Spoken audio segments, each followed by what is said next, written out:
Let's see if you can tell. This is a presentation about WordPress, and you might wonder, what is all this about?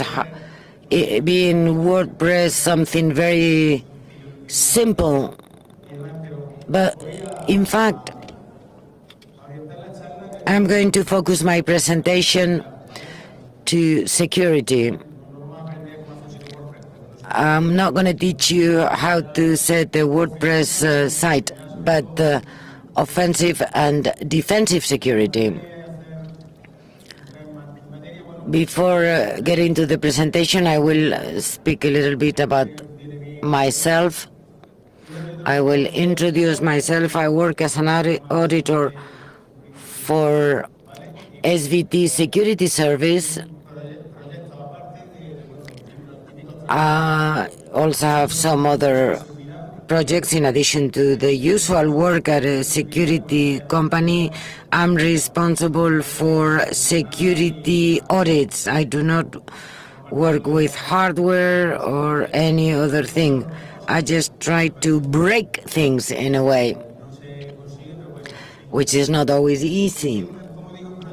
As I said, I am in a project. The name is Hack and Bees. I am co-founder of this project together with a team. I write in 90 publications since 2009. I don't really have much time to write. I'm also a member of the Curtuba Congress that we held in Cordoba. It's a free Congress, and I'm also a member of Solidarity Hacking. They are altruistic projects. Some of them, we don't get much profit from them, but we might think that if something is for free, it may not be worthwhile, but I participate in those non-profit projects because I love them. And in my free time, I just teach people about security. I help parents to teach their children, and my presentation will be available to you. This is my disclaimer, as my friend Fran advised me to introduce in my presentation, and therefore I'm not responsible for any illegitimate use of this presentation or any of the content. I hope you don't start breaking devices after hearing my presentation, and therefore the contents are for teaching purposes. I will start by the most boring part, introducing WordPress in case you don't know much about it. WordPress is a content management system, a CMS. To create a website is user-friendly and simple. It belongs to what we know as CMS, management, content management systems. It was launched in 2003, so it's been on for quite some time. The license is GPL in open source. Free software is not the same as open source, and is being optimized for CEO.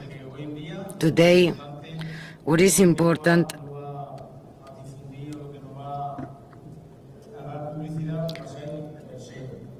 what is going to make us well-known is our CEO positioning.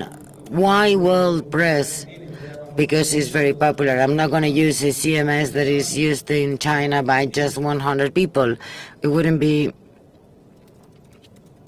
meaningful. Here, as I showed you before, 28.9% in internet. I don't know much about those statistics, although they are taken from reliable data source. But 28.9% is WordPress use. Is used by almost 76 million users of WordPress.com. And just some statistics. This is my source, as you can see in the slide. We speak about millions of users. Here's some more statistics about the use, 29% from a rather reliable source. And Joomla, Drupal, Magento, and some others. That's why I took WordPress. We also have many customers, business, and people that contact me by Twitter or private message, and they ask about the WordPress, about its vulnerabilities, or when I reported about any potential vulnerabilities related to a mistake or failure in the settings. Because WordPress is used by thousands and millions of people, we have thousands of potential victims. If we're using a CMS that is used just by 100 people, then it wouldn't be worth to start considering it. It's quite popular and is the only system with more than 40,000 complementary features. This data is 6 months old. 40,000 plugged in that we can add to WordPress at the official repository. Outside it, it'll be an unlimited number, almost an additional 40,000. So we have a very important entry vector, the use of WordPress without plugins, and then we have the plugins as an entry vector. This is also going to be quite important. When I will show you a concept test, you will realize what I'm talking about. Just to give you some more information, this screenshot is 1 year old. It provides information about hacked websites, and those are the samples of a shell in remote, and you see how can you inject a shell in a very few lines, and those are the results. If you search in internet, you will have loads of information.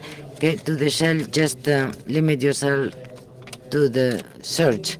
Do not cross this threshold. And you might wonder, I am a poet, I publish my beautiful poems in WordPress. Why would anybody attack my WordPress site if I'm just an artist?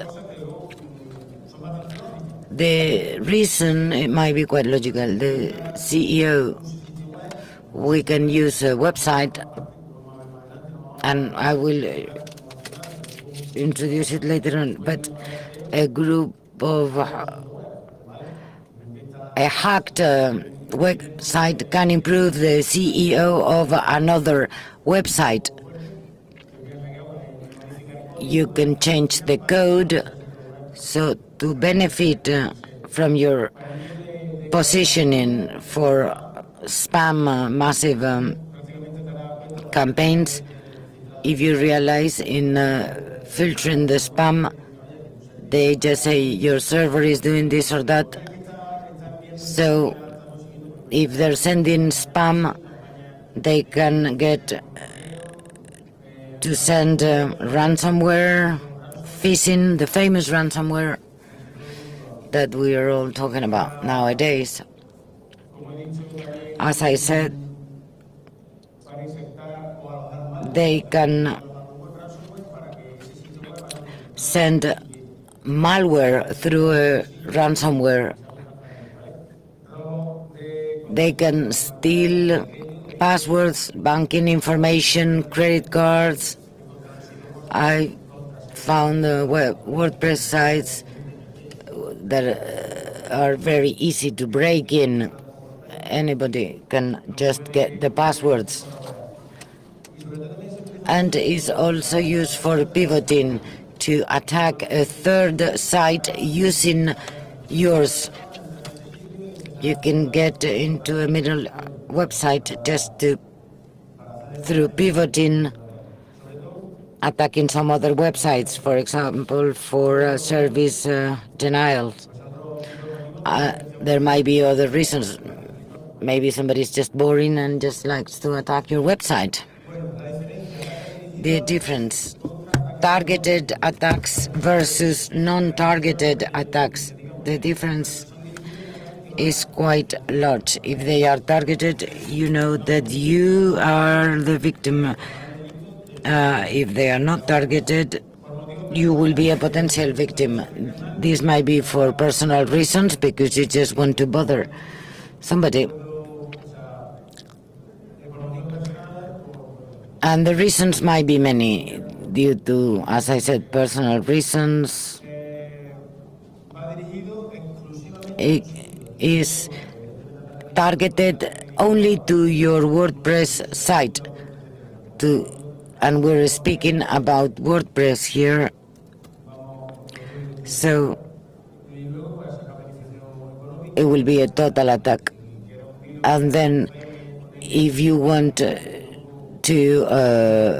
or if they want to get some economic benefit from your website or lower their reputation, then we have the most common ones, the non-targeted attacks. There aren't any personal reasons. They are based in default settings, and the attackers almost never are not interested in what you say in your blog devoted to trains. They don't care about your personal comments. And there are many different internet tools, Google, Bing, that can localize websites just by pure boredom or using an API at a specific version, and they can apply different systems to attack your website. Those would be what we call automated attacks. OWASP uses or is based in secure development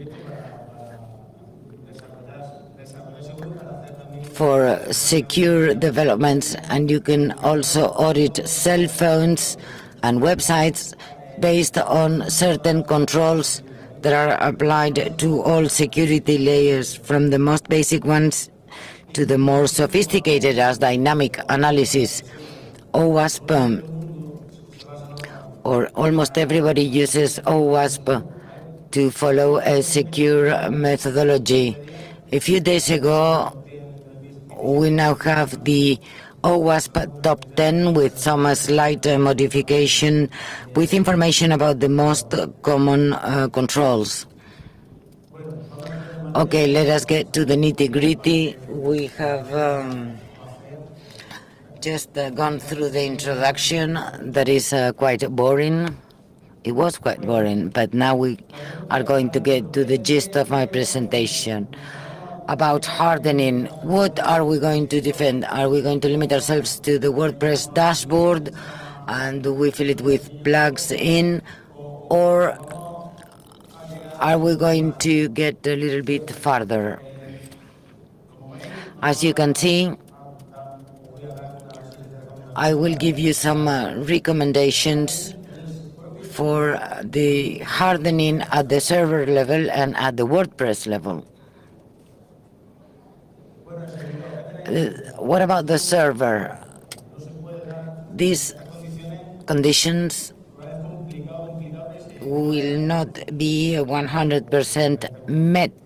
They are quite difficult for different reasons. when people ask me or tell me I want to have a website in WordPress or any other, VPS is more expensive. Yes, it's true that it's more expensive. You can have a share hosting with your neighbor if you don't want to pay. To avoid share hosting, if our WordPress is secured and my hosting neighbor is not, it wouldn't be very useful if they access my neighbor's WordPress or website and they can escalate, and this has been the case on many occasions. And share hosting is more difficult to have root access to our server in order to do the necessary amendments. We don't need limitations in this case. One of the recommendations is not to use SH access. A basic user should log in, and once they are inside, root should always be limited to SAH, and to reduce the exposure area, if we're using Apache or Engil, this should be uninstall. It should be a limiting setting. Is quite a pain, but we reduce the exposure area. It's not the same to have 100 ports open than just one. The use of an updated release of the OS, this is quite common. We all speak about updating, and me, myself, I don't always have everything updated, whether because I forget. The server should always be updated with releases control and ports control. The use of new PHP releases in Apache or Gings, always to have the updated release, even though the availability may not be compatible or our customer has things that are not compatible with our website, but there are many different ways to test everything before updating it. Of course, the use of powerful passwords. In theory, everyone knows about this, but in practice or in real life, the situation is quite different. A dual authentication factor. I just wrote the acronyms here. Dual authentication factor. Not only Google, there is a multiplicity of services that offer the dual authentication service by email, by SMS, or through an application. We can use different means, and even then they can hack your account. As a colleague told me yesterday that one of his friends, they stole him 2 Bitcoins, even using a dual authentication factor. And this is what happened to him. Another important recommendation is the port knocking. Is quite a pain, and if you want to do quick changes, it's difficult. Do you know about port knocking? Does it ring a bell? I just explain it. Port knocking is to close the SSH connection to the server. If we connect port 22 or we change the port to have another one, we wouldn't be able to log in. In order to log in, we need to make different calls to the ports 10 from our team so that the port is open in the server. And the service SSH, we can call port 81, 900 and 1024. So in order to close, we add a different combination. So we reduce the exposure area. Is also restrictive. It's quite a pain when I have to change things and I don't know exactly what type of port we have to change. It's very simple. Then we have anti-DOS service as a mode EVA-C for Apache in GINS. I don't know so much about this mode. My block possible attacks of the service denial at the level of the applications. If they want to damage our router, it does not protect it. I'm speaking about the applications level. It's quite powerful. It's easy to set. And another recommendation is port sentry. You can set the ports you want to show when there is a scanning, and they are what we call faked ports. Another recommendation is faked one. When they apply strength to the SSH, they block the users, the IP, the host, and this is quite simple to install and is not very much used at a user's level. Maybe at the business level either, but why are we going to allow 100 intrusion attacks? At the 5th or 6th attack, we should block our system. There are many other things that we can apply at a server level, but it'll be too much, and I don't want to be too elitist here. Now, port sentry, if I'm scanning the port, what does it happen? We have ports that are not really up and running, ports that do not even exist. I'm just trying to visit my enemy, and this is a scan of the ports that are really open with the port sentry switched off. We can fine-tune or set up until incredible limits, and there are beautiful settings and some others that are not. This is a really basic way of setting things by default. We can automate this through scripts that are targeted towards the directory where WordPress is hosted. I'd like to mention something that I believe is very important. For those of you that are not familiar with this, Daniel Maldonado's plugin is pretty cool. What it does is as follows. Here you have the window.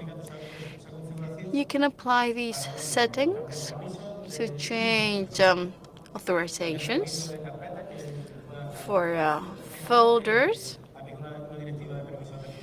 You can apply a restrictive authorization directory.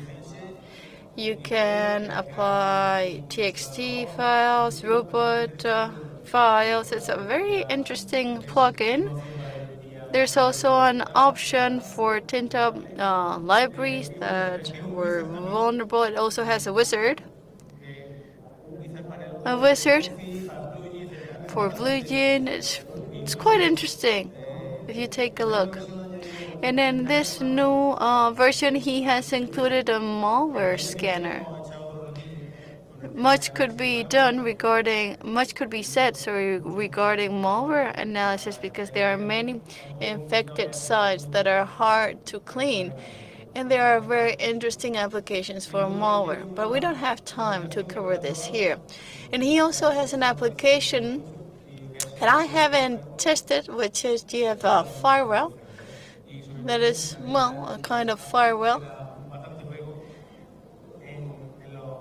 So I invite you to check Daniel Maldonado's plugins.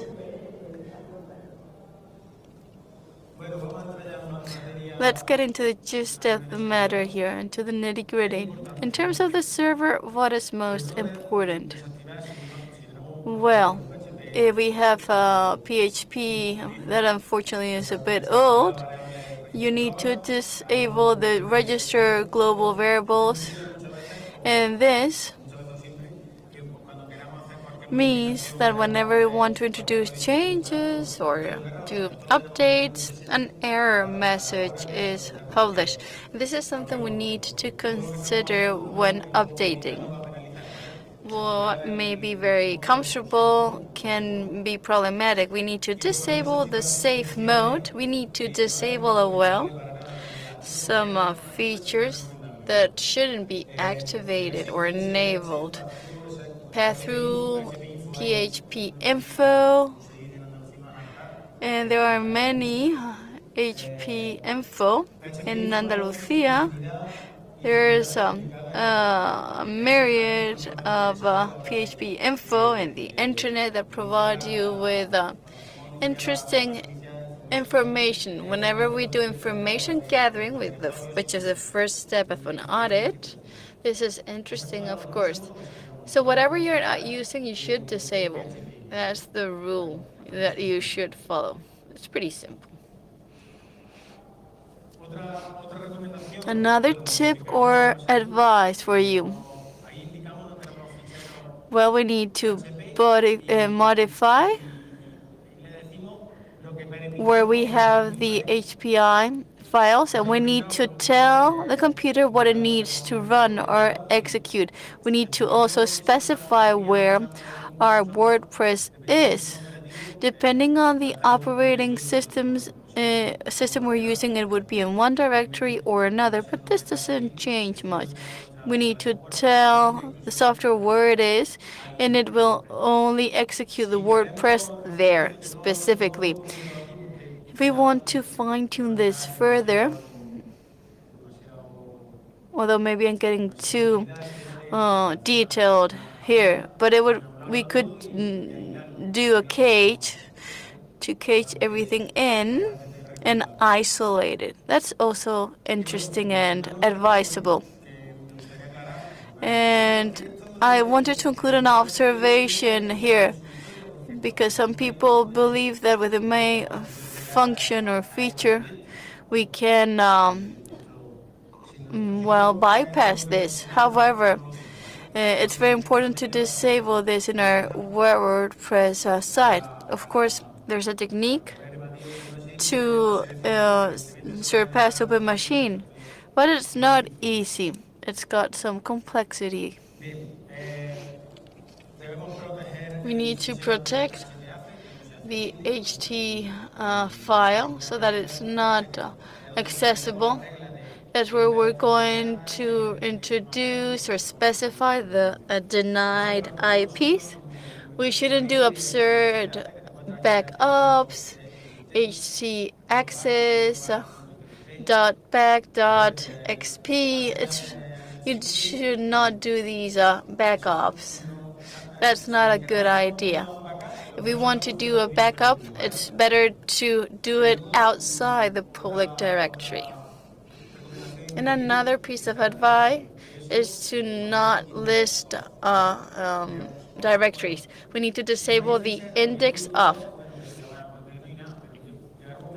There will come a time or a moment of time in which you introduce a file that you believe is protected, but it will be listed and you will be able to see the contents thereof. So this is not advisable.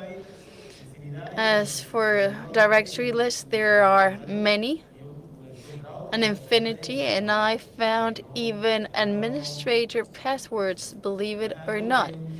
So this is not theory, this happens in practice. Let's move on. The gardening, that's a weird term.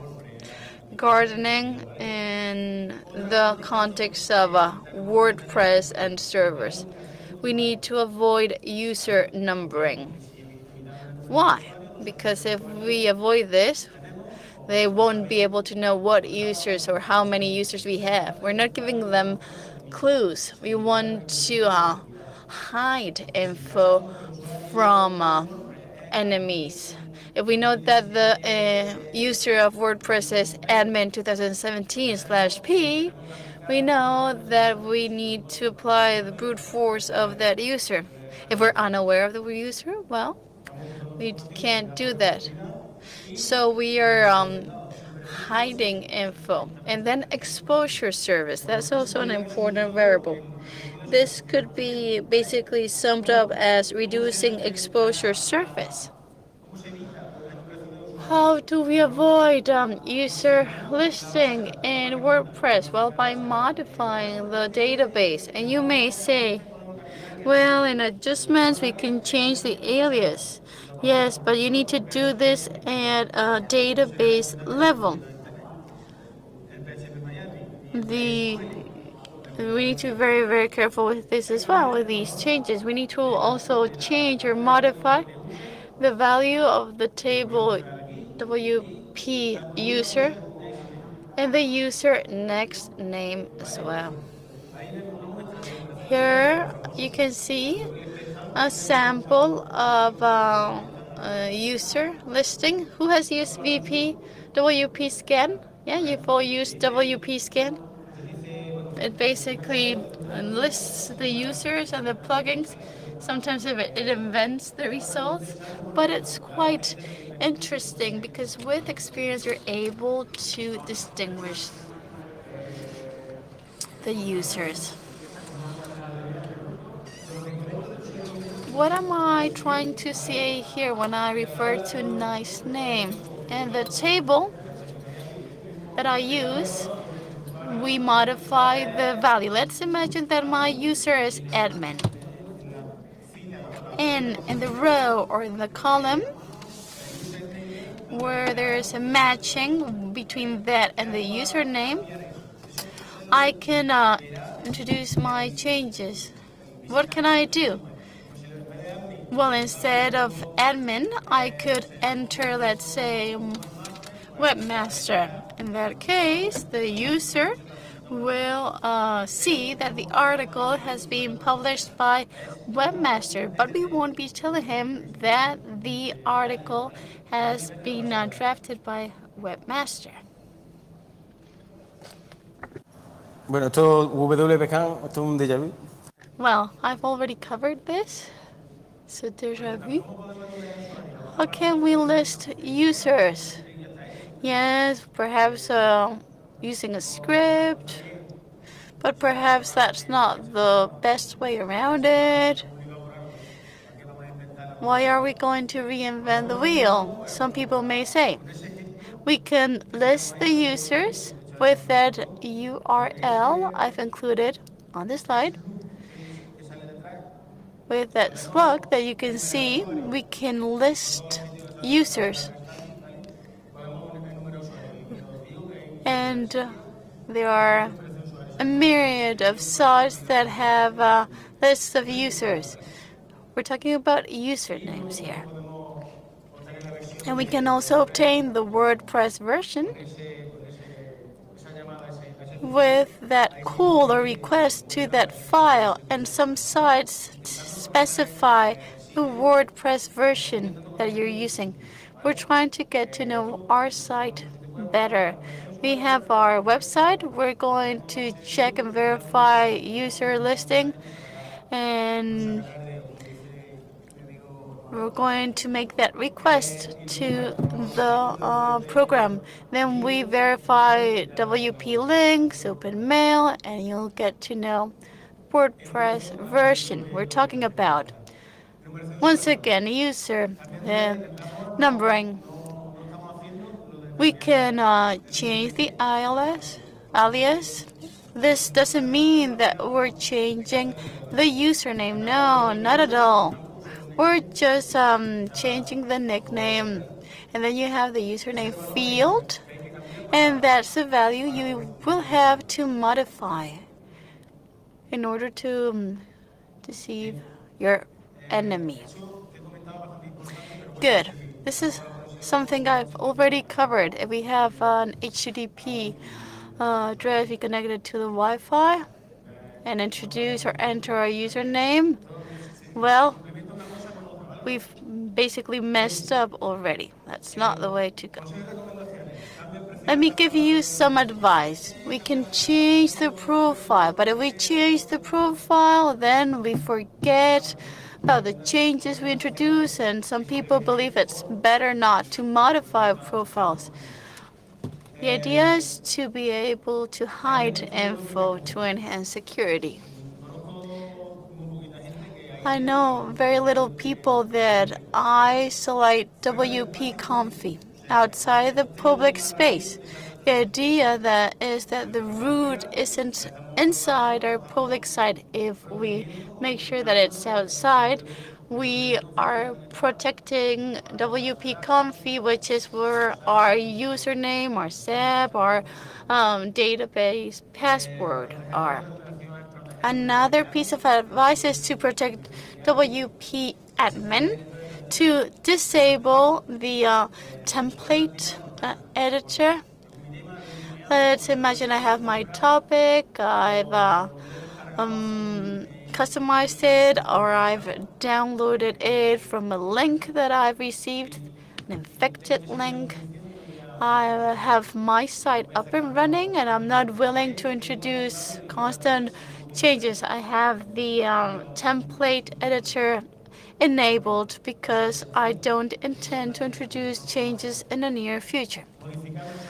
Modify error messages regarding the logging. If this message pops up, what will happen? Well, depending on the message you receive or the logo, you'll know what version we're talking about. You can understand what version you're talking about. We can modify logging error messages. As we will see, change in the prefixes of tables. This is something that we could do. Wordpress _. It's very important to do a backup before we do this to avoid a scare.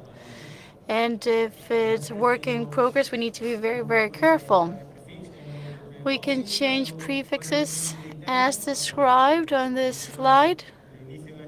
You can use the plugins specified there. And let's be very, very careful when we're talking about websites that are being developed. And then it's very important that we're careful with the wp-config.php. We need to create a new PHP configuration or setting file within the WordPress root. Well, I said earlier that it had to be outside the folder. So why am I saying this now? Why are we going to create another wp-config.php? As you can see, this is the request to the one that's outside, or the call. So we're able to prompt the wp-config, because without this, without the config.php in the directory, it won't work. So we're making a call, making a request to wp-config. We're telling him that, or telling it rather, that it's isolated. Now let's be very, very careful with the open base deal. We need to be very, very careful. This can also be problematic. You're going to see how the clocks pop up repeatedly. Let's be very careful with this feature as well. Disabling template editors. If, as I said, everything is ready, it's up and running, and looks wonderful, why are we going to have this feature enabled? With wp-config, you can define interesting features. Define a file edit, and this allows you to edit the topic. You can enable or disable this. And if you disable this, basically you're protecting vulnerabilities. That's the idea behind this. That's the reason behind this. Then security keys that need to be added to the logging process. There's an API to generate randomly the security keys. You can do this through WP config. It's hard for me to pronounce this.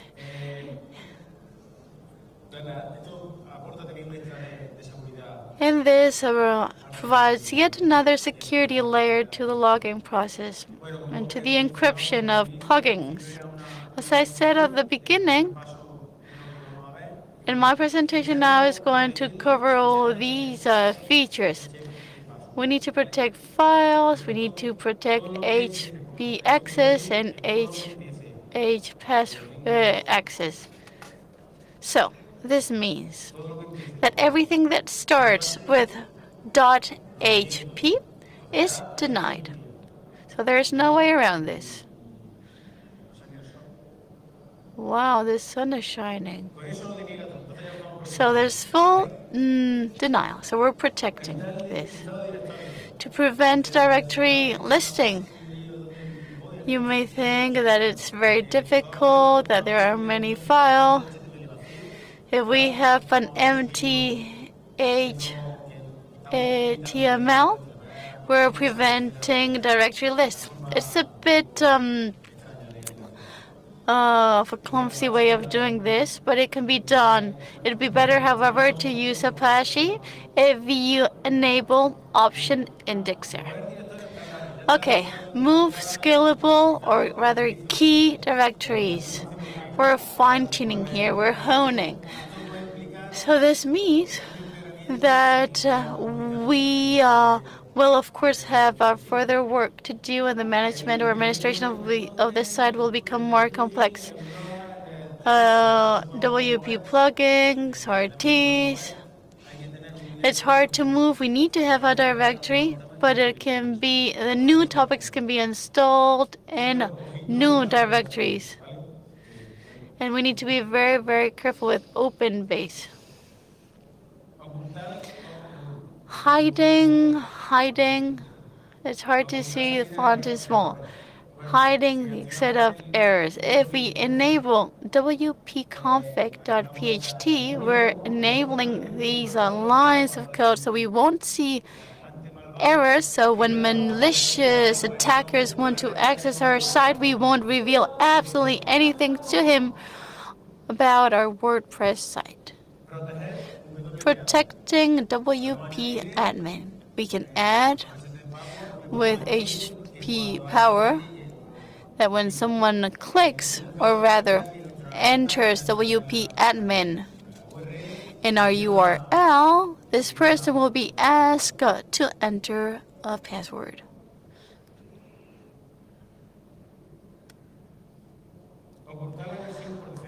Hiding default versions.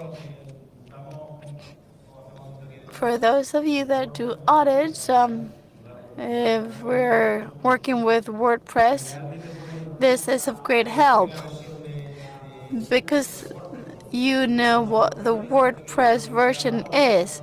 If the WordPress tells me that it uses save development, we know it's version 4, for example, and if it's version 4.7, as we will see now, we feel very much reassured. You can hide the default version. We can disable this function, this feature. But whenever you update WordPress, that default version is re-enabled. We can directly block this using Apache. And I can, for example, block license, and I can introduce the version. I'd also like to say that each time we update WordPress, this appears once again. So it doesn't make much sense to erase it. In Apache, we can block this with those lines of code that you can see on screen. And that's the end of the story.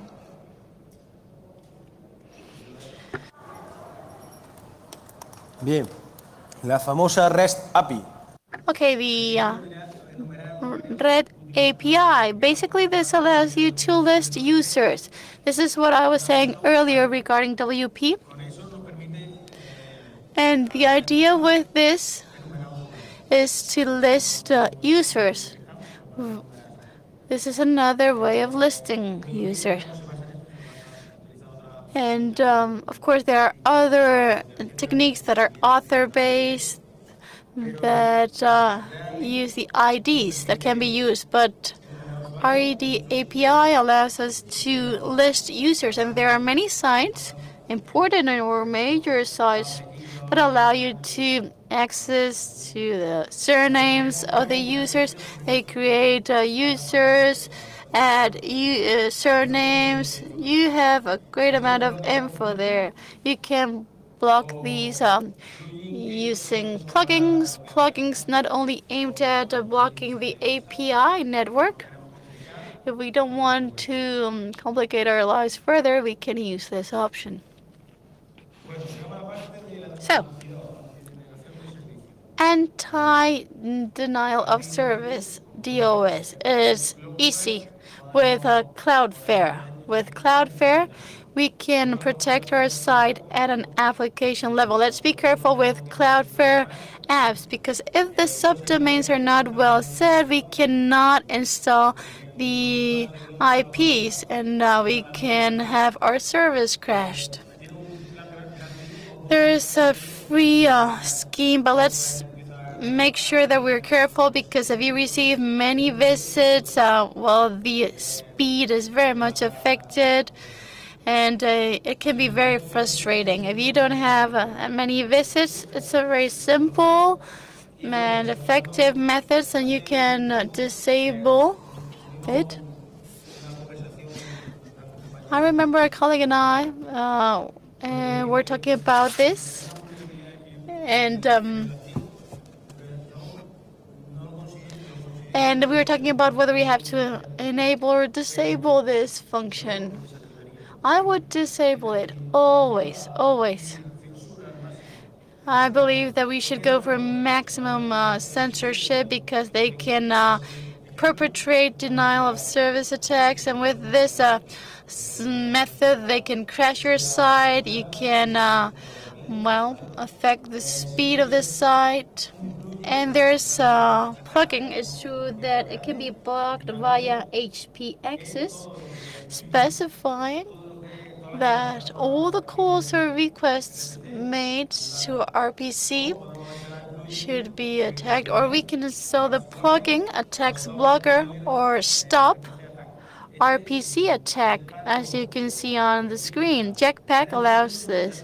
It's restricted, but they are aware about the request or the call, and there's a filtering that is done. It's a plugin. It's a good plugin, so to say. What else can I say? Another thing that you can find yourself with. Brute force to check your logging. If we only have the user, of course, there's much that we can do. They're not going to access our password, but they will access logs. So the solution would be, of course, plugin, and I'm going to mention several plugins that I like to use. The Google version is pretty good. It works pretty well. I'm a bit fed up of selecting the boxes, but that's the price you need to pay to protect this. 2-digit authentication via text message or email. If you change mobile phone, things get complicated. It's quite a bore. I decided to stop using Google Authenticator because I changed smartphone, and it was always very cumbersome.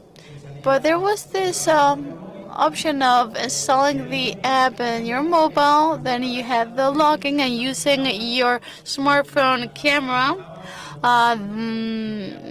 you were able to log into the system. Of course, you had to enter your credentials. I don't have a screenshot, sorry, of this. It was a free app, but it's no longer available. It was quite interesting though. It was cool. And then we have the Do Mobile. Basically, you receive a text message with a code, or on your smartphone, you have an alert. You receive an alert through the app, and you decide whether you want to accept or not the connection. Then there's the login, and then you have to wait and see what happens.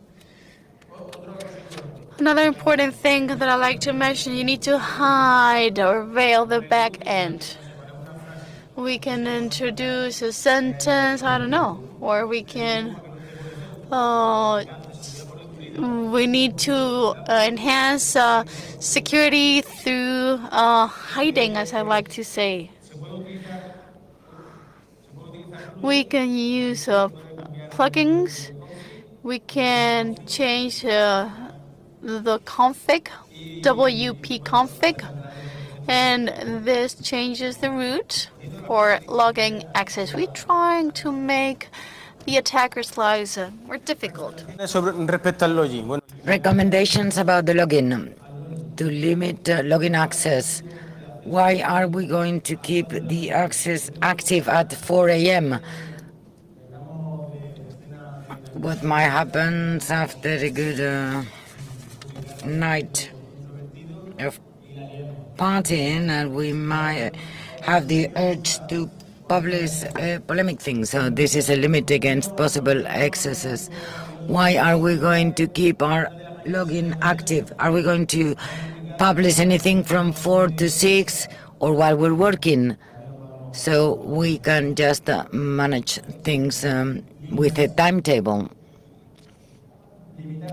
Limiting the access of countries, that limiting the number of countries that can access your WordPress.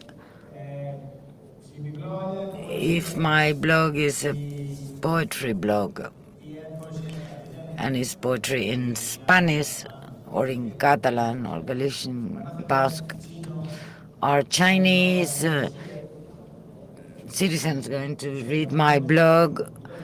I don't think so. So why are we going to give access to Chinese or Russians that do not speak our language? So we're going to limit the number of countries. Warfare does this limitation, although you have to pay, but also we have we can limit it in the HTC,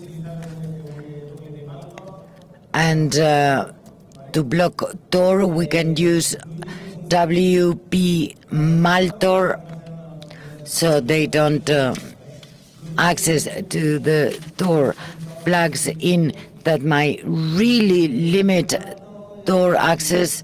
WP Martor and a couple more. There are not too many that do a good job, and a harsh way is to consult the list published in internet about Tor nodes or Tor range and include it in the HTC file, although if the file is too large, the performance might be impacted by this. And I'm going to mention an article I published last year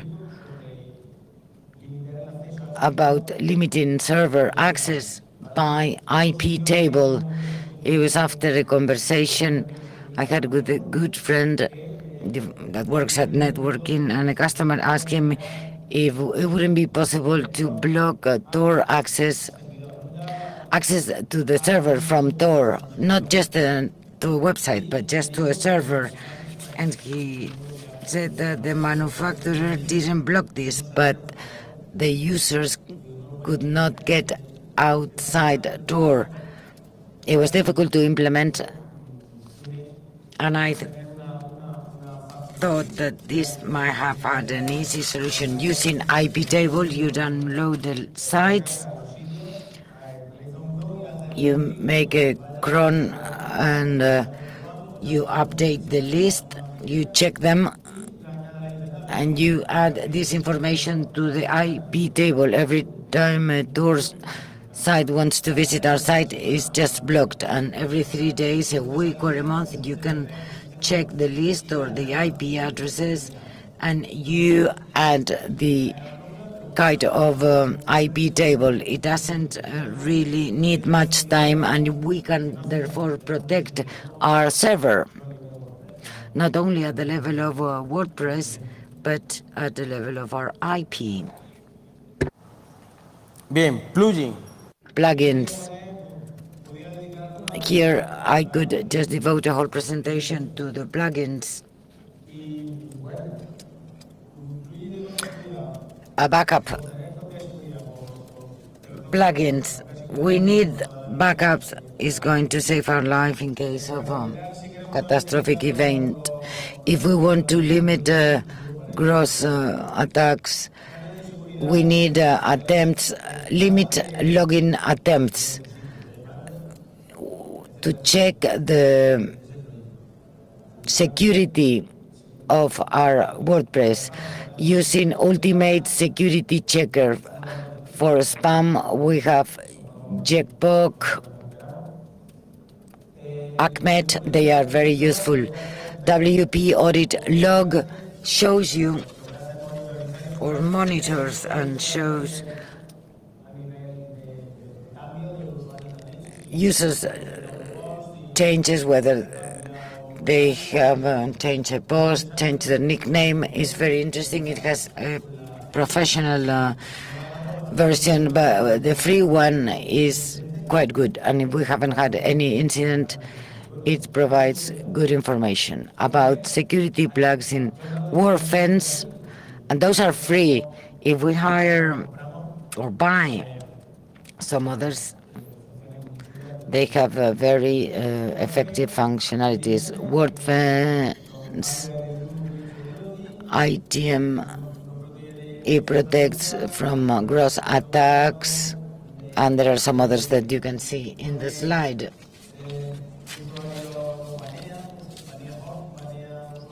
It works with WAB for the host, for temporary users, for giving them time, for example, a year.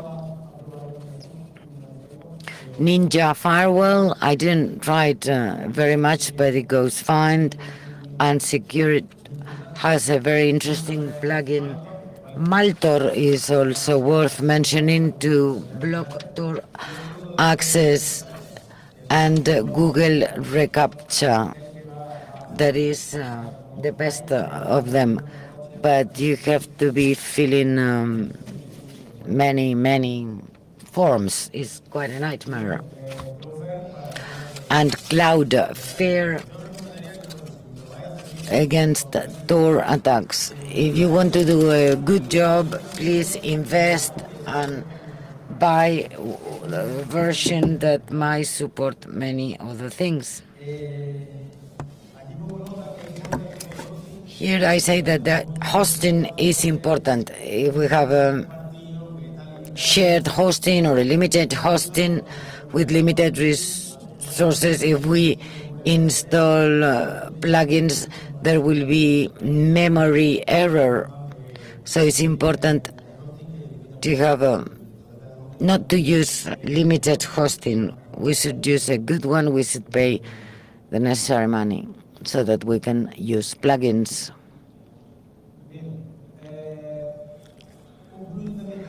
Another interesting plugin, head control, because it's not quite cryptic. Sometimes we forget about it, but there are plugins that protect against KSS so that certain attacks will not be realized. We just install this plugin and it activates some headlines so that there are different queries that are not allowed, only using HTTPS protocol. HTTP protocol. This is interesting. We can change it to Apache. when we have different WordPresses in the same server. This in relation to plugs in. Now, information tips now. Never think that the default settings are okay. We should always try to do the settings ourselves and spend some time. Do not install complements outside the repository. Why? If you download Forfence for free in Mediafire, from a Russian forum, and there are quite interesting things there. I'm sure this has some degree of malware. Nobody gives anything for free. Do not install those things. We are risking and opening up potential entry vectors. We should analyze the complements within the repository. Sometimes, I don't remember about the plugin, but it was one that had malware. They erase it. They download the plugin again. It still had malware with a backdoor, and up until 4 times they had to erase it and upload it again. And therefore, a plugin that does not have many iterations, look for it. There isn't always time to do it, but it's important. So be aware of plugins or premium items. This is my cost, 80 euros or dollars, and I found another one that it looks as interesting, but for half the price. Be aware of this. The use of robust passwords. No matter how often we say how important this is, but robust passwords are not always used. We should use limit admin users. There are different roles, and we have to limit this. Who's going to manage? Who's going to be the admin? Not everyone can be an admin user. To take into account DOS protection for performance and availability. If we are detecting an attack, we can access a panel in the plugin itself, and we can activate the red button, as Manu said. We should take this into account if we want to protect CDN, whether we have a DOS protection or a better performance. Once we install WordPress, we shouldn't let it on its own to self-protect. Sometimes we need to do ongoing audits and update things. If we are the only managers, to have periodic audits, we might delay it. We know if we have made changes, if we have introduced new files or new plugins, but if there is the same blog with different managers, is advisable. And then update plugins and WordPress releases. Almost anybody does it, and we should do it all. Plugins are not updated because we fear of breaking in our designs, and WordPress, they say that may no longer work, but their updating does not affect anything. You have your updated database in a backup, then we shouldn't fear updating the plugins. And why? Why all of this? We see, we don't really see much of this screen, but the other day, in Black Friday, soda account was just $5 when the usual price is $49. This is just an ad, but if you look for soda I don't know if you can see it better now. Yes. If we look in Soda, this chain, this makes reference to a vulnerable plugin. You find 219 results. If you search in Google, there will be many more. You can index it, and somebody that is quite boring and has nothing to do, they can spend their time. It's a Friday night, there's nothing to do, and they see our site and they can attack our WordPress site.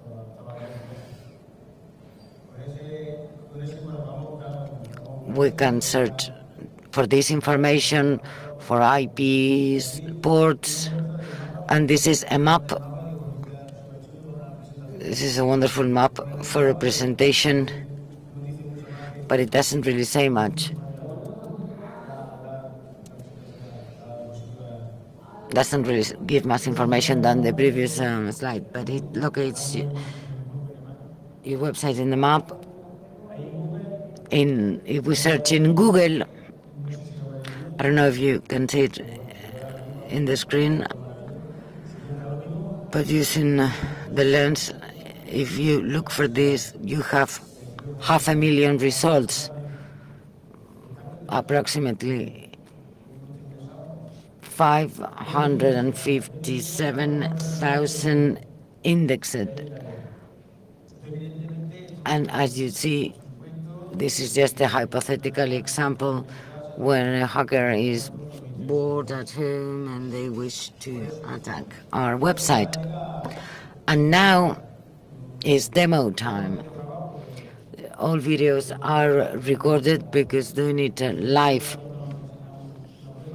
was more tricky, and the first concept test use of a vulnerable plugin.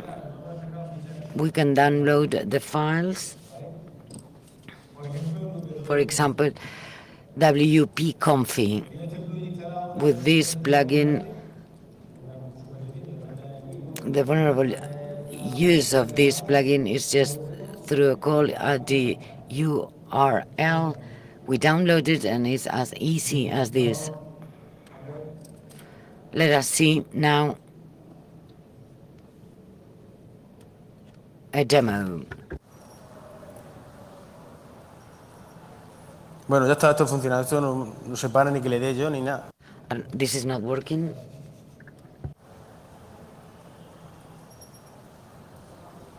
Aquí aparece.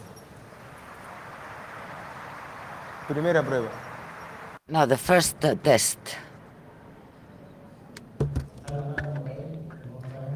As you see, is in a local server. Update WordPress now. Here we have the vulnerable one. There are many, even though it's a previous version. Aunque sea una versión anterior. Even though it's a previous version, there are many sites with this plugin for moving images or pictures. Bien, ahora lo que vamos. Now we're going to look for the exploit in the database display. I'm sorry. O sea, tiene su tiempo ya. From 2015, and I insist there are many different sites that are vulnerable, and with this URL through a call, we can download it. It's very, very easy. Now we're going to see what happens. The S file is downloaded, and here I have the database user and the password. And I've set this at a lab, but this is in internet. It's not something that I'm just presenting. is something that is real. The WP-Conf is going to be downloaded, and all of this information is on internet. You cannot test it because it's illegal, but I've done it and it's very easy. You don't have to be an expert. Here,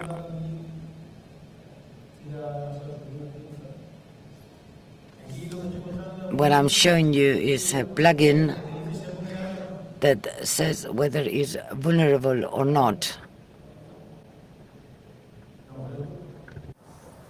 Esto, vale, nos está diciendo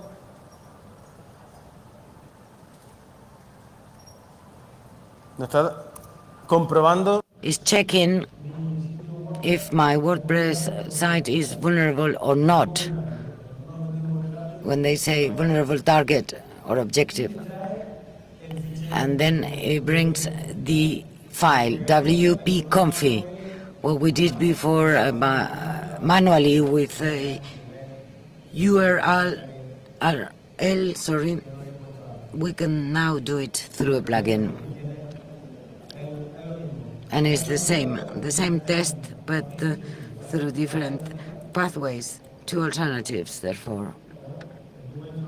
And here I show you the whole process.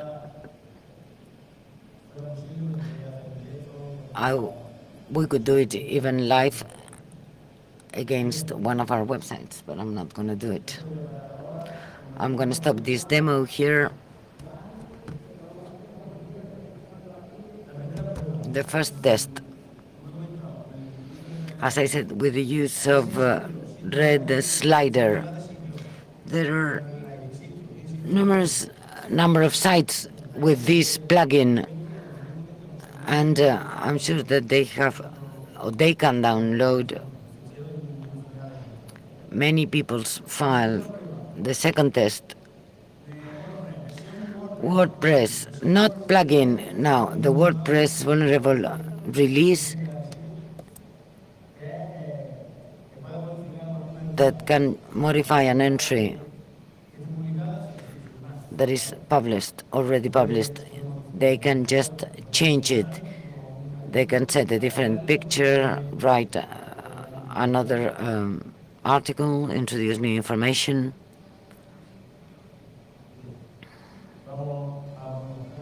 I'm now going to show you the video with the second test. This is my WordPress website that is made for this presentation. And what I'm doing is just loading the website.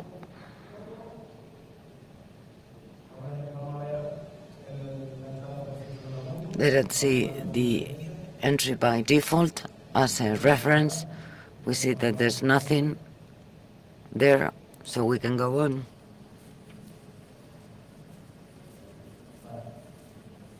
Okay, this is just a test. Let's see that the release is 4.7. There are many in Google that is no longer in process.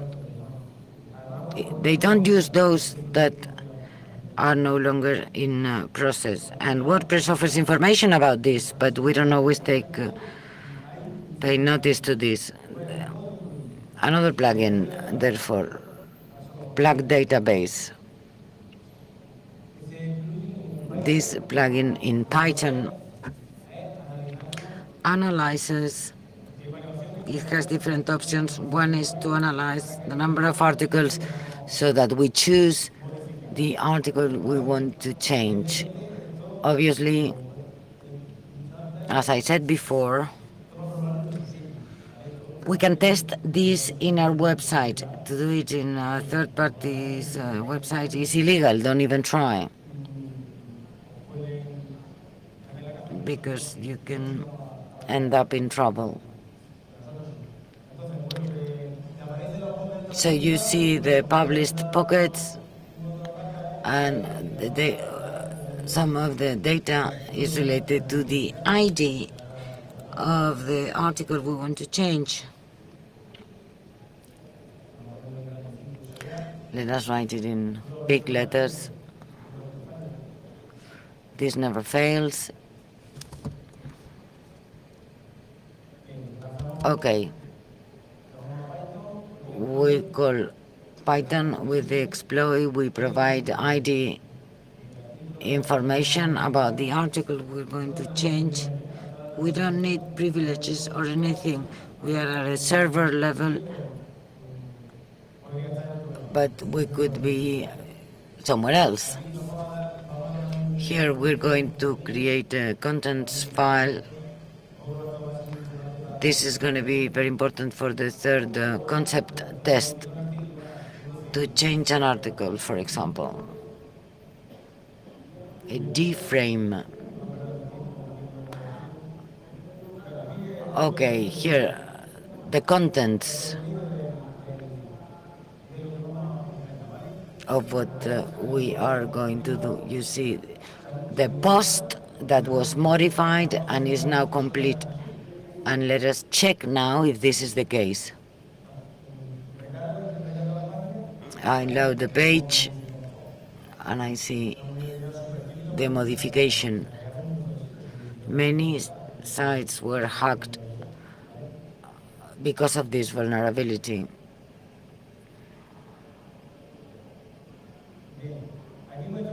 Here I also show, this is quite complex, but I'm showing with this video the user numbering with enable res API. Here the username, tests, and there are many different active sites. So I imagine that if we introduce this information, we can name the user. This is another easy way. When we're auditing our website, let us check if the users go and follow this process or some other. Bien. Aquí.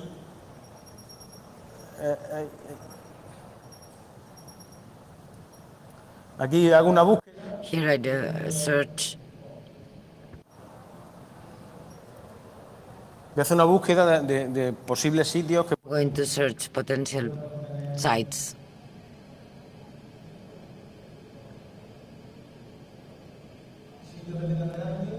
That might have readme and also index of a directory list. There are many thousands results, although they are not limited to WordPress. Google search is very flexible. When looking, as you can see, we have millions of directories, 166 million results that have this. Obviously, not all those millions are devoted to this or are in the cache but are not active. But only with having 1 million sites, that would be important enough with index of. This is the video or the demo, and I make reference to the fact of updating. And now I'm going to move to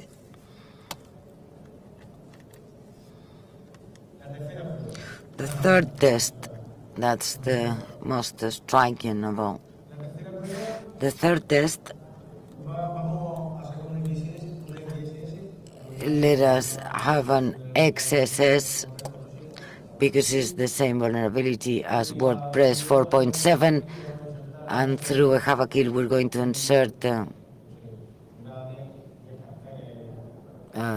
10 characters shell dots that are short, and we're going to use the URL as a console. But it has its problems.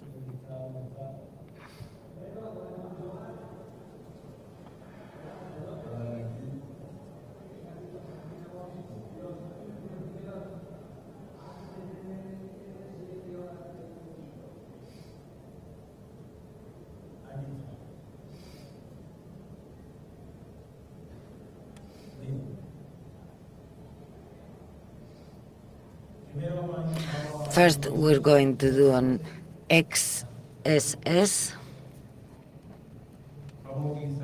We're going to use the same exploit but different content. Instead of a text, we're going to use characters.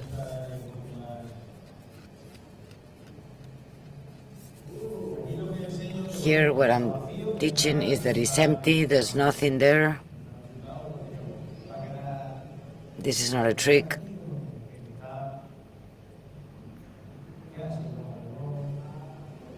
And this is a real test. Here what we do is to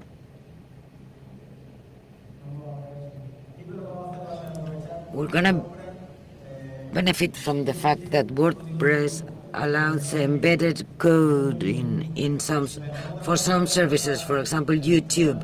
If we add some other websites that is not on the white list of WordPress or that is not active to allow embedded code, then we will not be able to do it. Therefore, we're going to use YouTube domain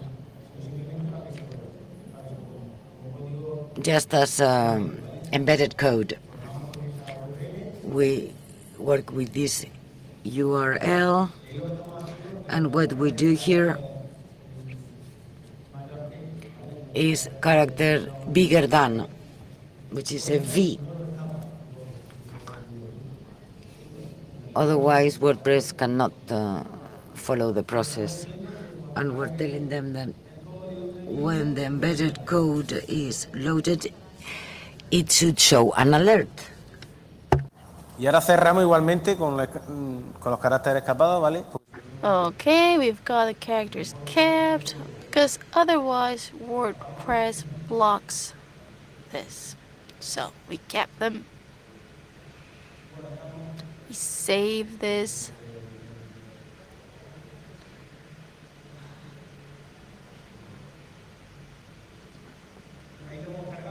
So the content has been already uploaded with that line. We upload it, we enter F5, and here we are. So websites with 47, we can add this, we can send a screenshot. Okay, here you can see that the code has been injected. And as I'm saying, this console is not related to the admin user. Now, what we're going to do is exactly the same, or well, quite similar, but we're going to inject malicious Java script that makes a call. A malicious JavaScript is prompted and it injects some lines of code.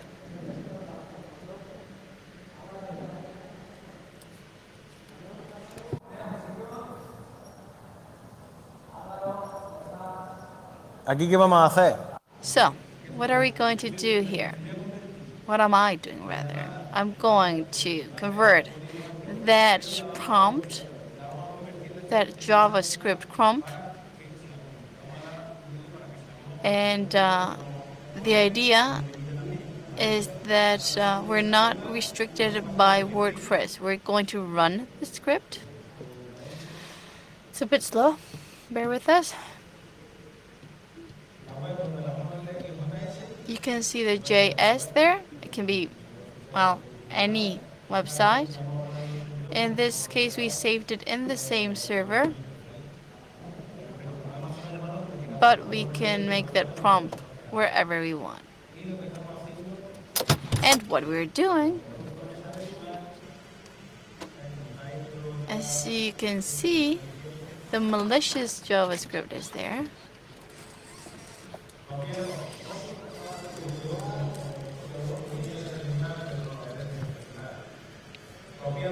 We copy the conversion, the entire conversion. We close the quote.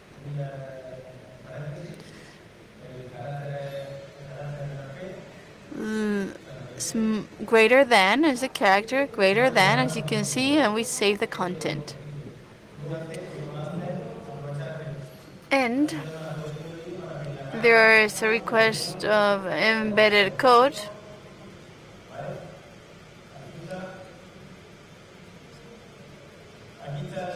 Here you can see the malicious JavaScript. This is published in the internet. There are many JavaScript codes that can be used to inject it in the shell, but it's one of the shortest ones.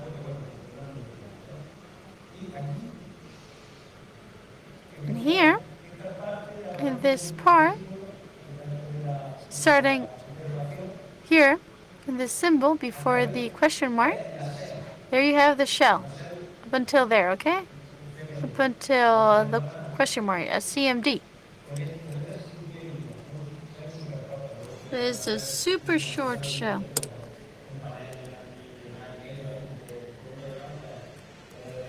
You can go for a longer shell later on if you so wish. But you can do virtually everything. So, we're going to inject the shell in the Hello Dolly plugin, which is a default plugin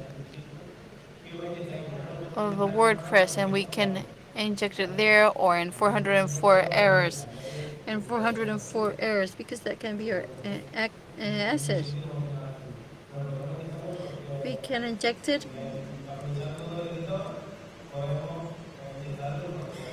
in whatever file using the editor. For example, 404. This is an interesting site. That's where you can host it, because you can make the call fast.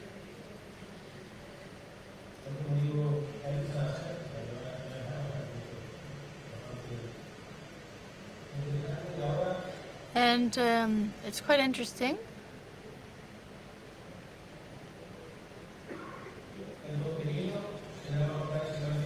And the content is JS malicious. That's the name. We upload the site. Something strange happens, as you can see.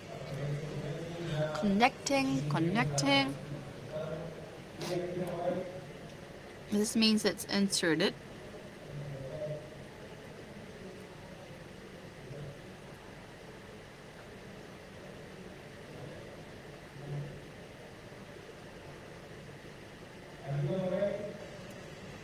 And here, as you can see, using the Hello Dolly plugin, I entered this and I obtained the directory where it's hosted.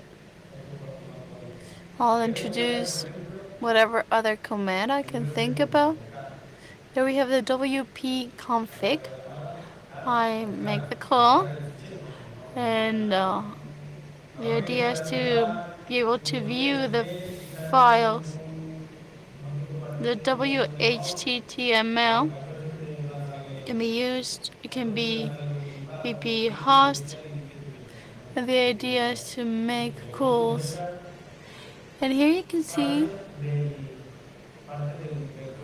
part of the WP config code. Out key, etc.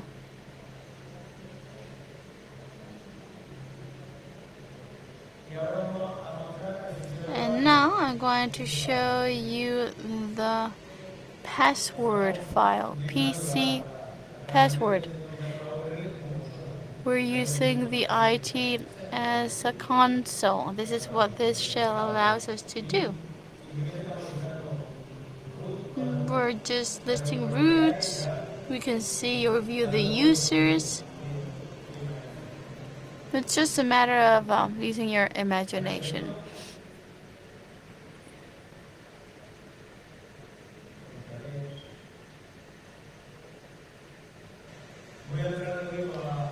I'm going to access once again my WordPress site. I see that it's not loading.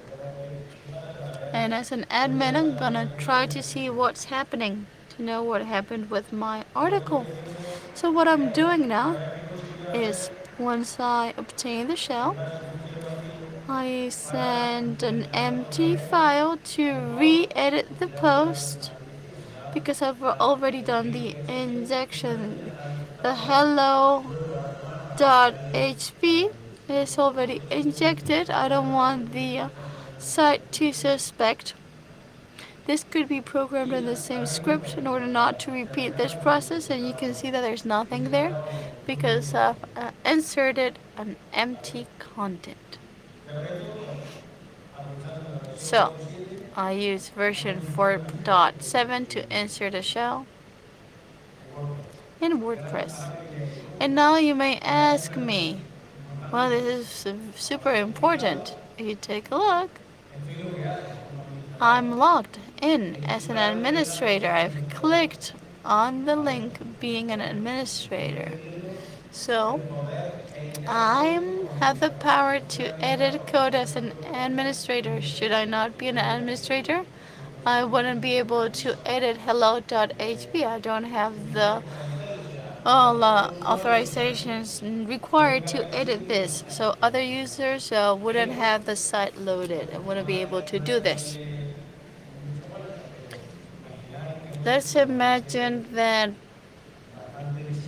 this is a very visited site and people start saying that it's not working, that it's crashed,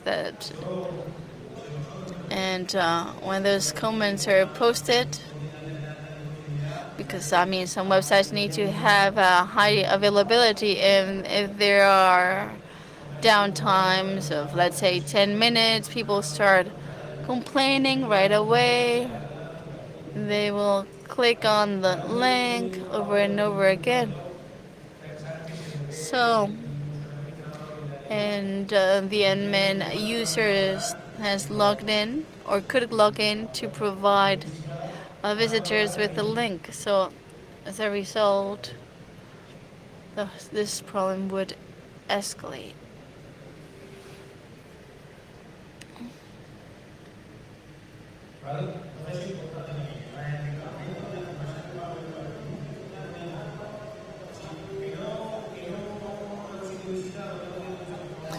If it's not a highly visited site, or rather, the attacker will send an email to different addresses to say that the site is not protected. He would launch perhaps some phishing campaign. And of course, the console needs to be located.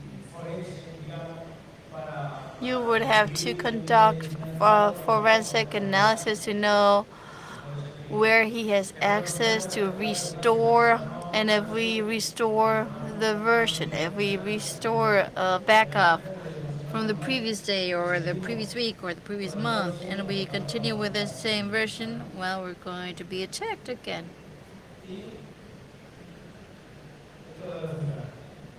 And this should work.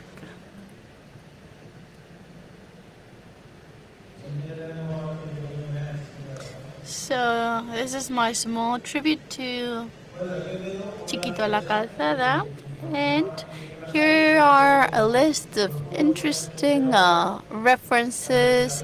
I like to introduce logwares, and if you work in this field, OWASP is wonderful.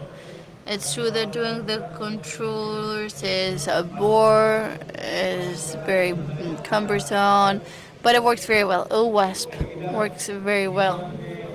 The GitHub of Kcode, then Daniel Maldonado's plugin that I mentioned earlier is very interesting. Impactsor.com, that explains pretty clearly how we can modify an article, which is what I did earlier.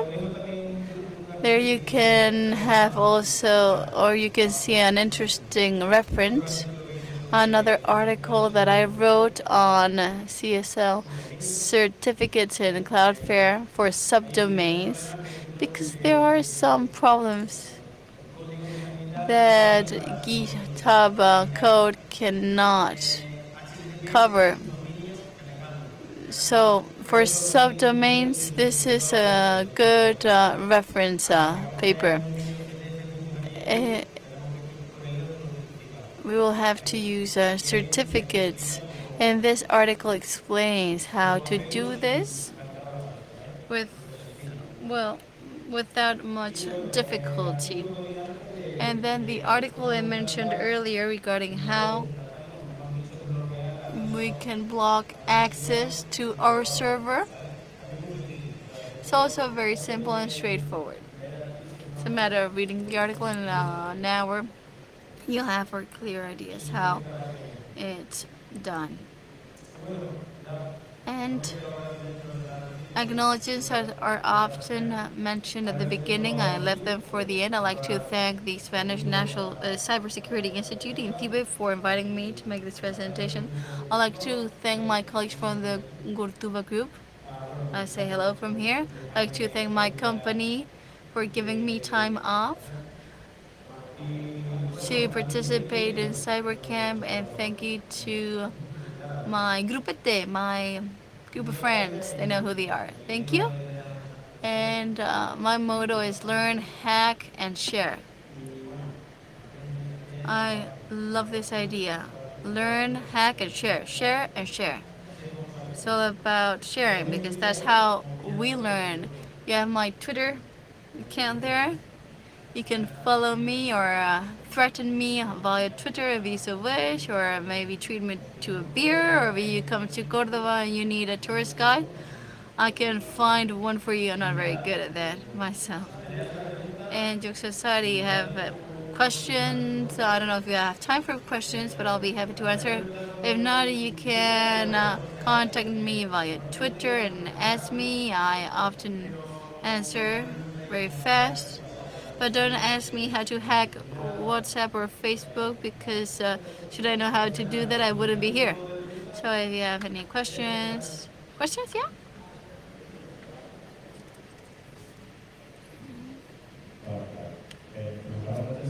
Hello. You were saying earlier that one of the things we can do is limit access from different countries to our website. Do you know if we can limit access to specific URLs? For example, I can limit access only to the admin area, not the public site. Yes, in HT access, that's an option. HT access allows you to block a specific IP or to do whitelists, and only an IP can access there, or a range of IPs can access there. That's also an option. Yes, whitelisting. And in HP access, you can set that. It can be done. I haven't explained that, but HP access gives you that functionality. You need to, tinker with it for a while, but you can train it, and that's an option. It's quite flexible too. Any further questions? Shoot. I don't know. You can ask whatever you wish. You can ask about trains. I love trains. If you have any questions, please feel free.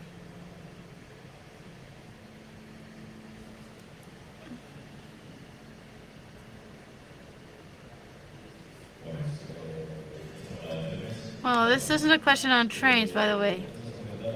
You said earlier that there are hosting companies that are better, others that are worse.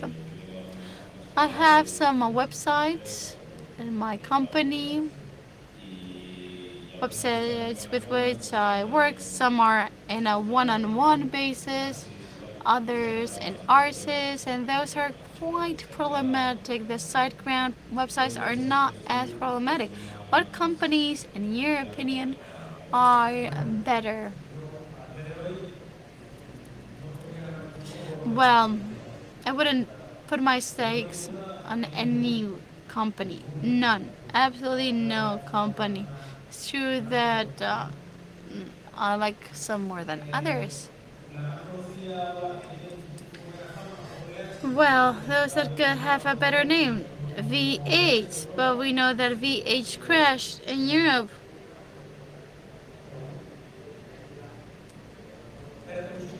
A second, I can't hear you, I'm afraid. SiteGround, the Instagram node had an attack. A DOS, a denial of service attack. I'm a bit disconnected these days here. Companies, let me think. V8 is pretty interesting. Of course, there are some drawbacks to it. Stratos is another interesting company. It is quite interesting. I don't want to, do advertising for these companies. Stratos has some good options, but also there are some caveats to it as well. I don't want to put other companies. There's this very famous company that we all use, but I'm afraid the service this company provides is pretty flawed, and there's much room for improvement. And I'm not only referring to security, I'm also referring to availability, I'm referring to technical support. It's quite flawed. But I know it's hard to mitigate targeted DOS attacks. And this is the result of the activities performed by many botnets. So I wouldn't recommend one company specifically. I have this website that used RSys. There's this other company, Birdmatch, from the US, I believe. That's quite interesting. Some companies perhaps are not that famous, but can offer better services than major companies. But I wouldn't put my stakes on any of them. V8, yes, we mentioned V8. It's a good company. I mean, it's not great, but it's pretty good. That's it, I'm afraid I can say. I can't provide you with further info. Any additional comments or questions? No? You can, of course, contact me, and I can provide you with a copy of my presentation. I imagine they'll upload it on the website. You can have access to it. Okay?